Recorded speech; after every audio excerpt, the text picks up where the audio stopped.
All right, friends. Well, we are on week 6 of our series on evangelism. And before we get into the scriptures and things like that, I want to ask you a question. And I want you to answer it honestly. You don't have to answer out loud, but answer it honestly. So on a scale from 1 to 10, how excited and ready are you to go out and share your faith with others? And be honest. All right, so think about that and let that sit for a little bit. Because here's my thinking. So we've just spent over 5 weeks kind of looking at what I call the back end of evangelism, right? And a lot of this has been just preparing ourselves to go out and to share our faith with other people. But I suspect many of us are still a little leery of exactly how that looks or how we make that happen, right? Because again, we still have some of that fear that says, well, you know, what happens if that person rejects me? Or what happens if that person looks at my life and says, well, they're saying this thing, but things don't quite match up? Or what if I go and I talk to this person and when I share Jesus, does it mean that they have to give up their entire identity, all of their beliefs, and just clear their slate and do that? And so a lot of these things, friends, can create a challenge for us, and it can make us shy away, even though we have really good intentions for sharing the gospel. But one of the things that I want us to do in our churches is I want us to be excited and passionate about sharing our faith with people, right? And I'm not just talking about, we got to hurry up and fill the seats of this church so that we feel comfortable and they give money to the church and whatever else. But I'm talking about seriously sharing in our faith in a way that transforms the lives and the community of the people around us.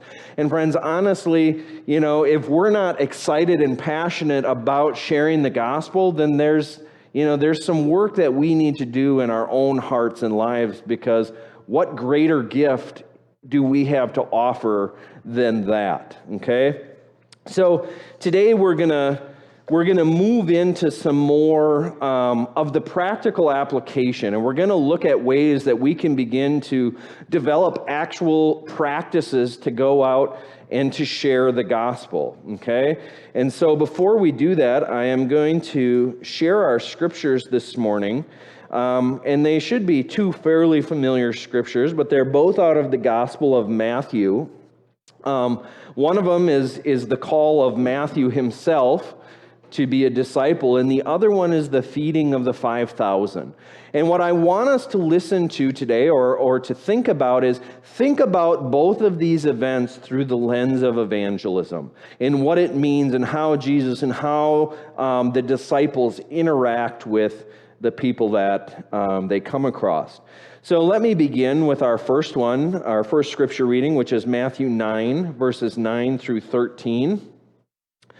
And it says, as Jesus went on from there, he saw a man named Matthew sitting at the tax collector's booth. Follow me, he told him, and Matthew got up and followed him. While Jesus was having dinner at Matthew's house, many tax collectors and sinners came and ate with him in his disciples. When the Pharisees saw this, they asked his disciples, why does your teacher eat with tax collectors and sinners?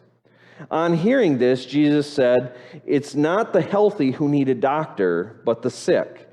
But go and learn what this means. I desire mercy, not sacrifice, for I have not come to call the righteous, but sinners. Our second reading comes from Matthew 14, verses 13 to 21. When Jesus heard what had happened, he withdrew by boat privately to a solitary place. Hearing of this, the crowds followed him on foot from the towns. When Jesus landed and saw a large crowd, he had compassion on them and healed their sick.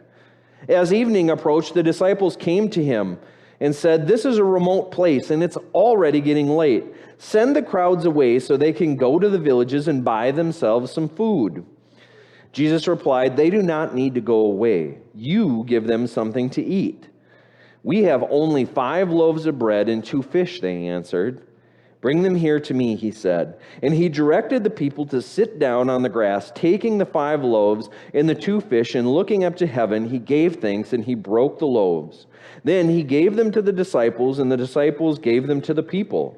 They all ate and were satisfied, and the disciples picked up 12 baskets of broken pieces that were left over. The number of those who ate was about 5,000 men, besides women and children. All right.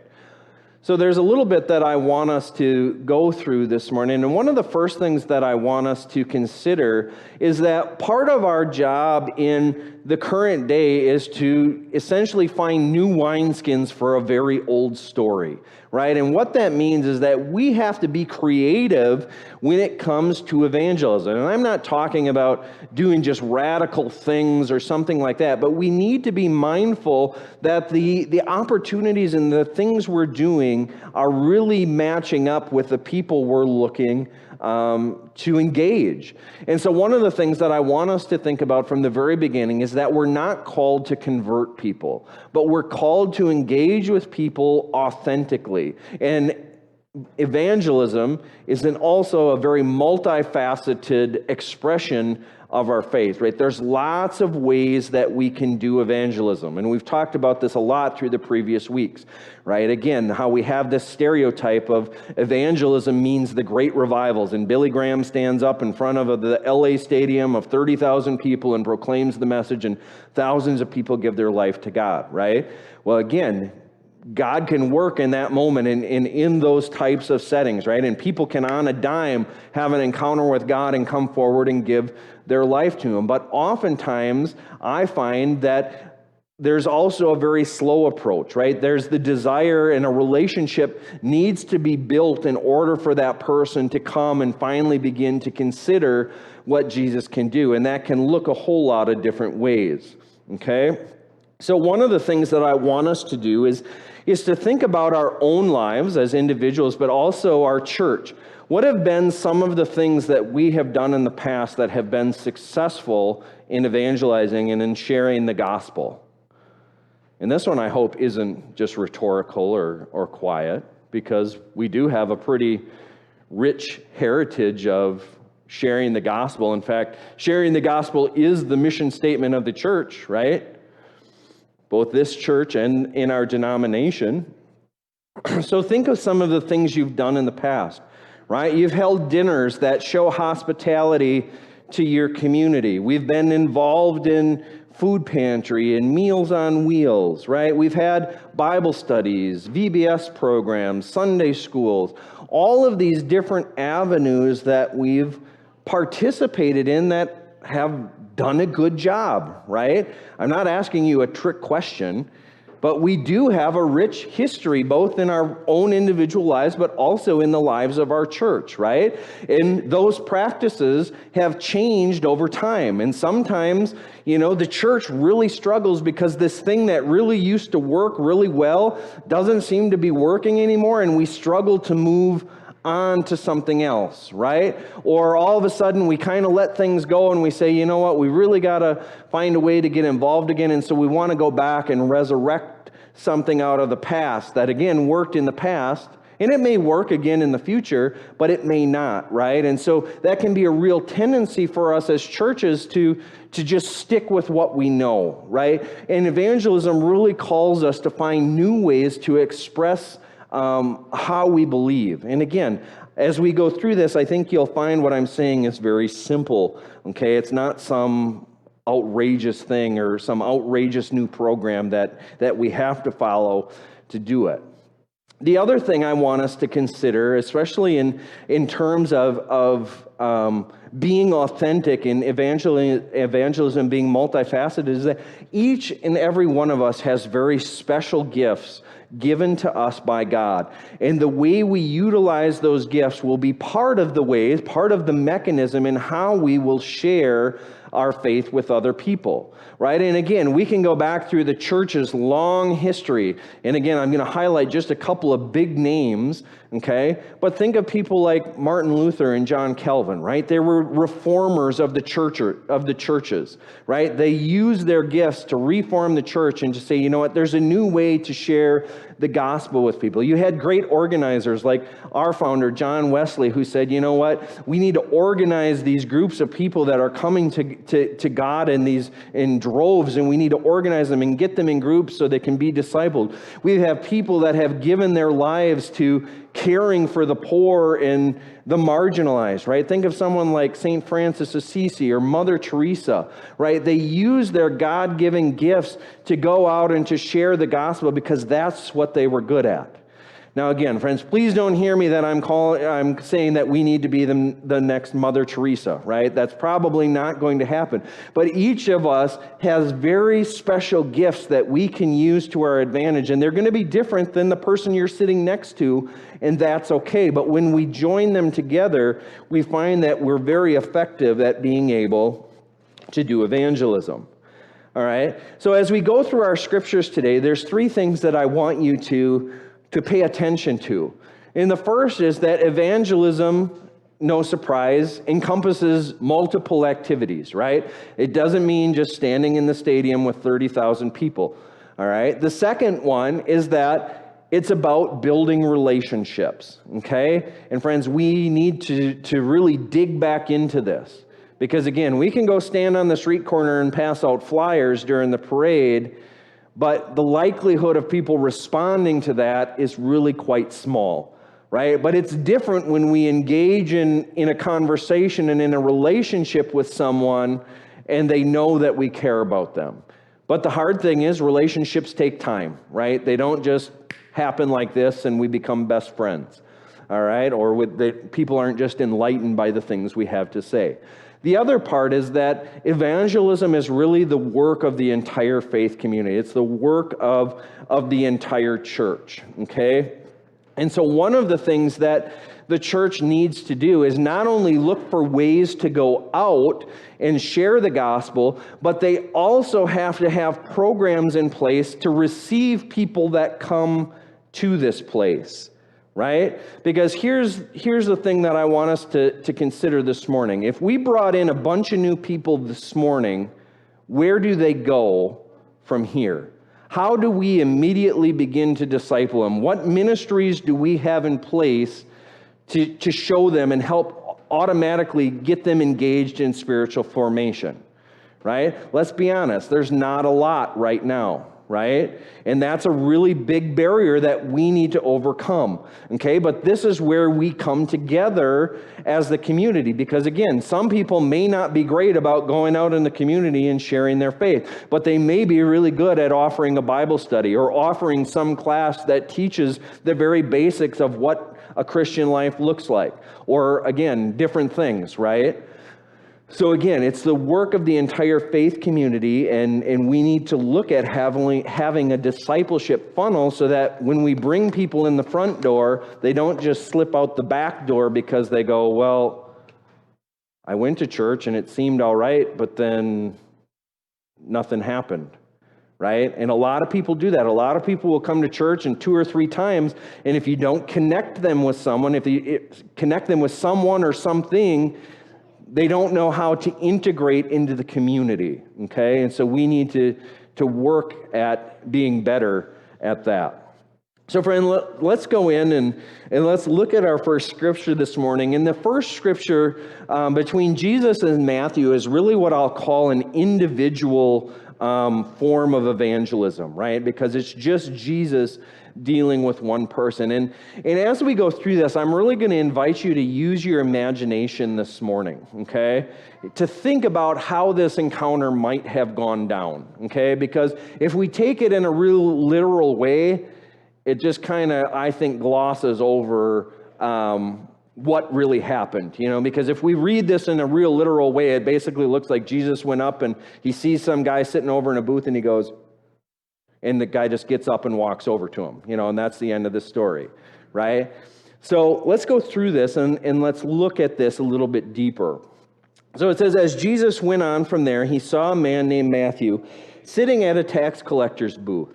Follow me, he told him, and Matthew got up and followed him. All right, so the first thing that I want to draw your attention to is think about Jesus' perspective. What is he looking for? What is his purpose in being out in the street? Is it just him going about his normal day? I need to go to the store. I need to run 15 errands. I got to get to this place by this time. I got to get here. No, right? Jesus' intention is looking for people, especially for the lost and the marginalized, right? Jesus is always looking for opportunities to share his message of love and compassion and invite people into the kingdom. Now, again, you can say, well, that's pretty easy. He was a rabbi. That was his job, right? Okay, sure, fair enough. But what does it look like when that becomes our perspective too? When we take seriously and say, you know what, at the beginning of the day, we take 5 minutes and enter into prayer and say, God, you know what, if there's an opportunity for me to speak into someone's life today, make that very apparent for me. Give me the eyes to see those opportunities, right? And how does that very intention change the way we go through our day? Because rather than rushing by 100 people down the sidewalk to go get our lawn chair for the parade, what does it look like when we see those people for who they are? All right.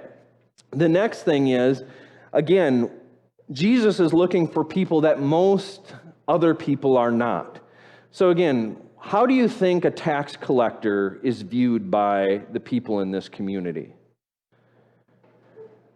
Not very well, right? It's kind of the equivalent of the IRS today, right? We don't really care to have them interfering in our business, right? The only problem is it might have even been worse for these guys because they were known for skimming off the top and taking their own collections and then funneling the stuff up to their wealthy patrons, right? And think of this from a Jewish perspective, right? He's probably a tax collector for the Roman government, right? So not only is he doing a job that's despicable in the eyes of the Jewish people, but he's funneling money up to a group that they think is oppressing them. So no one really wants anything to do with Matthew. But what's Jesus' response?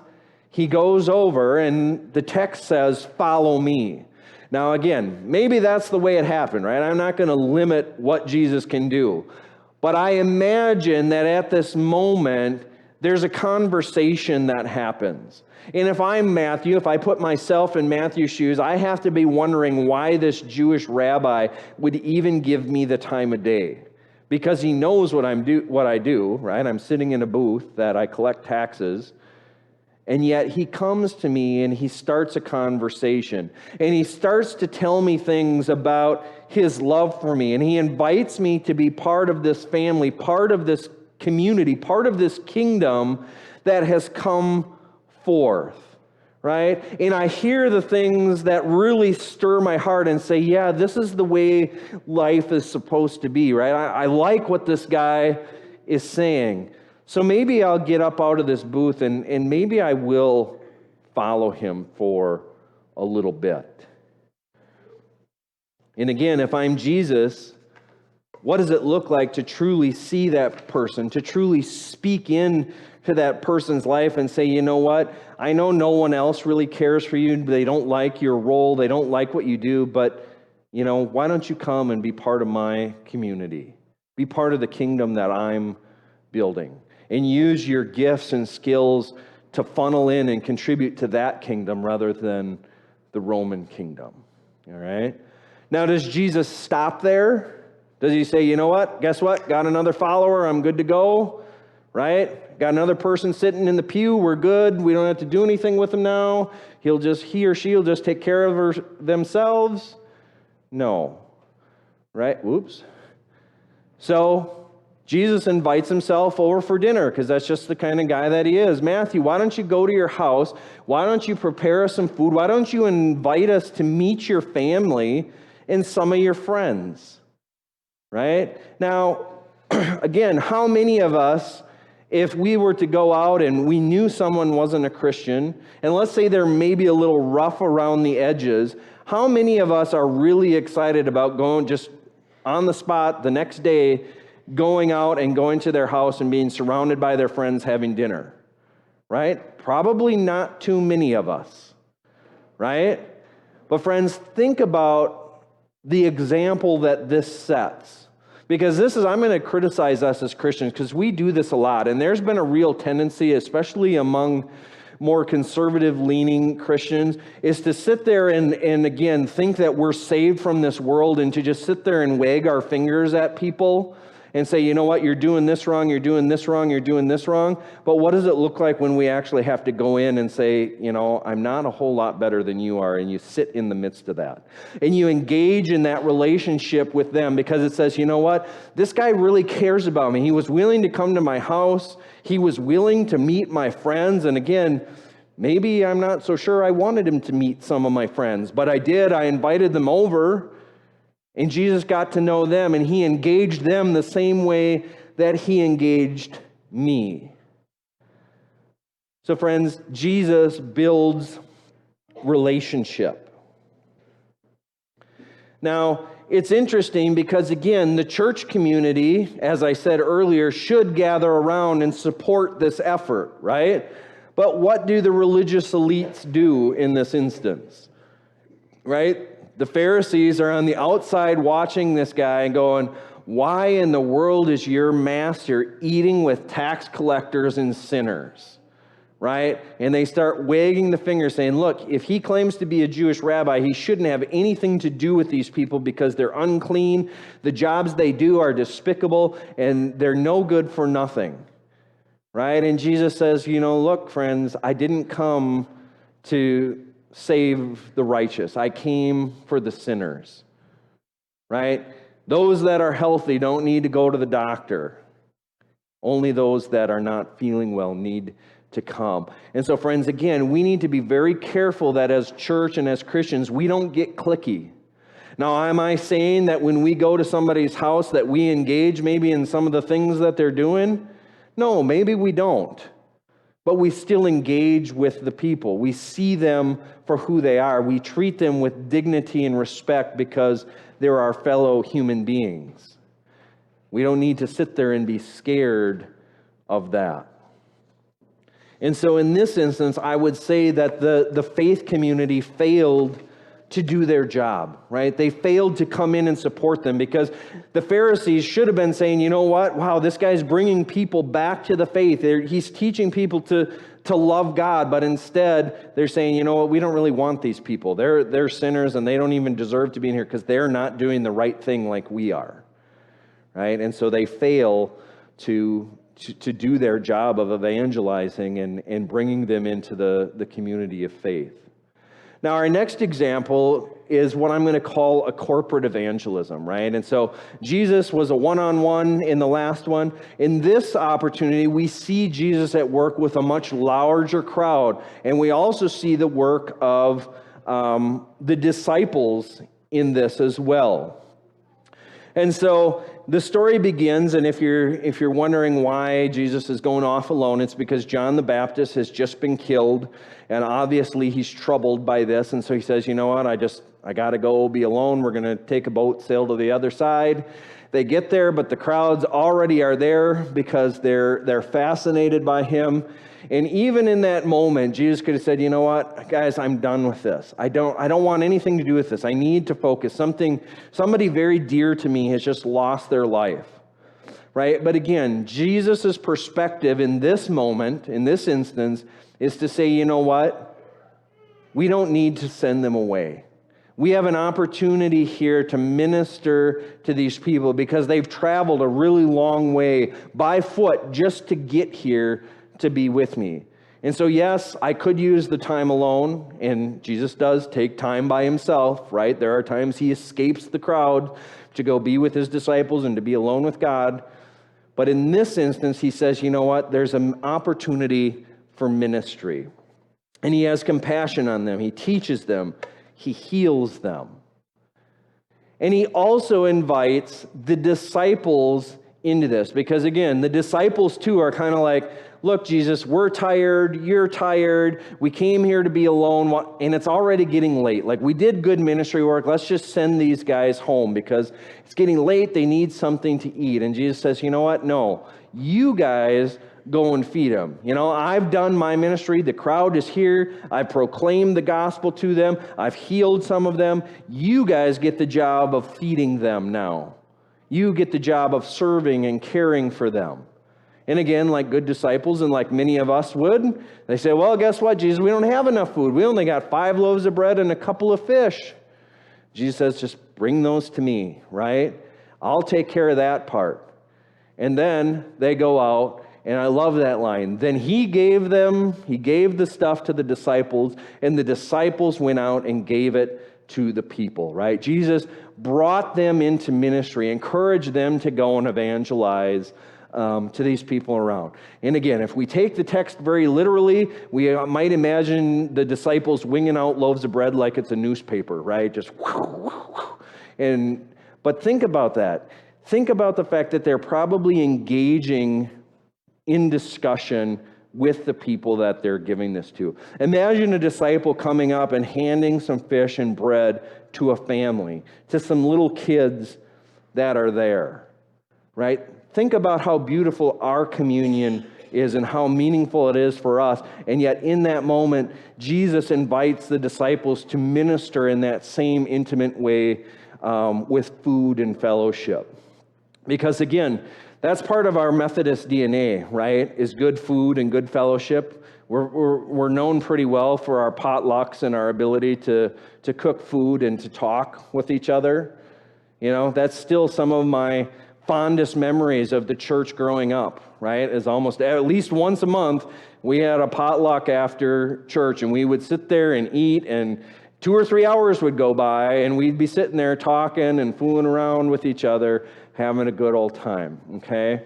So that leads me then to some very practical applications, right? And there's 3 practices that often get overlooked when it comes to evangelism because, again, we get so stereotyped into thinking it only looks a certain way.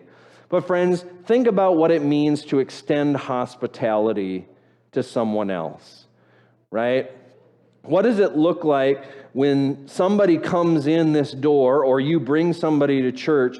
You don't just say, well, I'm glad you came to church today, but you say, you know what? Let's go out and have a meal afterwards. Or why don't you come over to my house and let's have a meal and let's continue our conversation, right?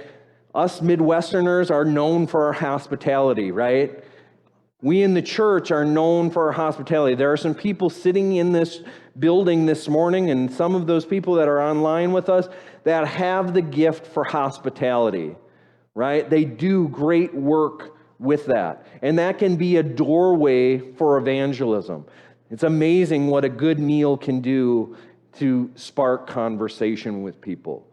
We can also engage in reconciliation, right? And there's a lot of that type of work to be done in our world today.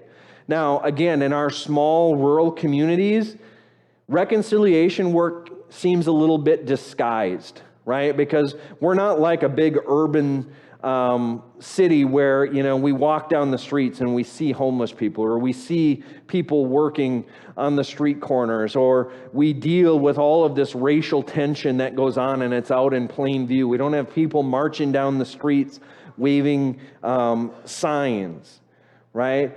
But if we do the work of looking into our communities, we'll find that there's areas for reconciliation work even in these small communities, right? And especially things that deal with food and with clothing, right? Think of how many people come to that food pantry every week because they need that support, right? And so while we don't have homeless people sitting there with cups trying to take donations, we've got a lot of people that utilize that food pantry. And what does it look like for us not to just throw a little bit of money at the food pantry and say, you know what, we did our job? What does it look like to begin creating relationships with some of those people? Or what does it look like to even engage them in conversation?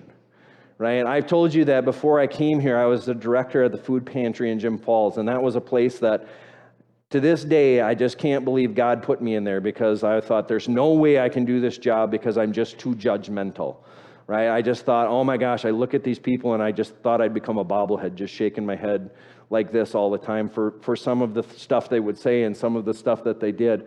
And yet, it was one of the most meaningful experiences of my life to sit there and have conversations and to listen to some of the stories and to listen to some of the struggles that some of them had and the reason why they needed this and how thankful they were that this was available for them.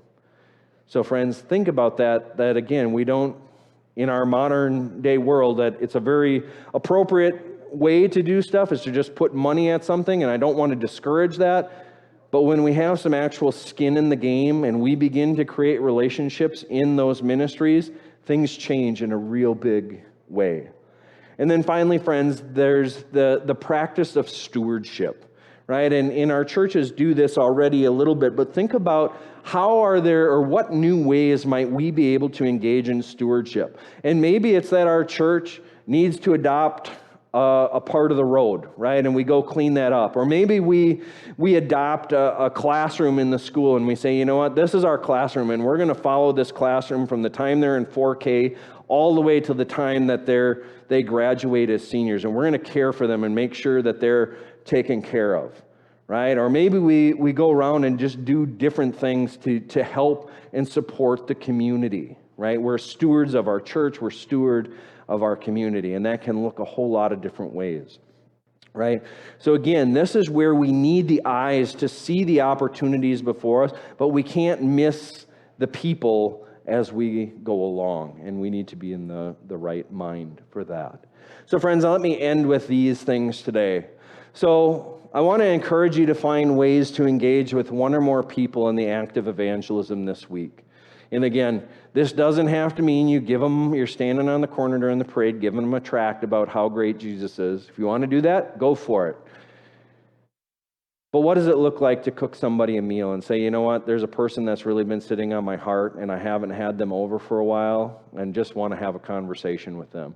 Or what does it look like to pick up that phone and say, you know, I haven't talked to this person in years, but I'm going to just reach out and see how they're doing, right? And then secondly, how can we as a church engage in evangelism through those three practices that I just mentioned, right? How can we show hospitality? How can we engage in reconciliation? And how can we be stewards of our building and of our community that we live in, all right? So friends, think about those things and get out there and continue to share your faith each and every day. God bless.